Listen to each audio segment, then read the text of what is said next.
Hi, I'm Junior with Keystone RV Center, Greencastle, Pennsylvania, off I-81, exit 1.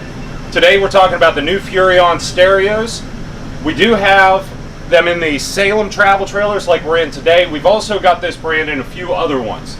So if your faceplate looks like this at the bottom, and it's a fairly new trailer, and we're shooting this in October of 2018, if you take the Bluetooth button here, which is 1, 2, 3, 4, 5, see mark, I told you I could count, all the way over, and press and hold on it, it'll bring up a quick equalizer going back and forth between flat, classic, rock, cinema.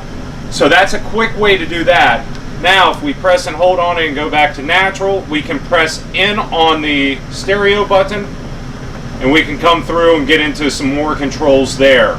That being said, that was one of the questions. As far as Bluetooth linking, if we press on that Bluetooth button, go into our phone, we'll be able to do it that way. If you're having problems with it, find anybody under the age of 12, they'll be able to do it 10 times faster. My nephew can do it in like 30 seconds flat. So that's just a real quick new feature on the Furrion Stereos. Any questions, give us a buzz, 1-800-232-3279. Have a great day, guys.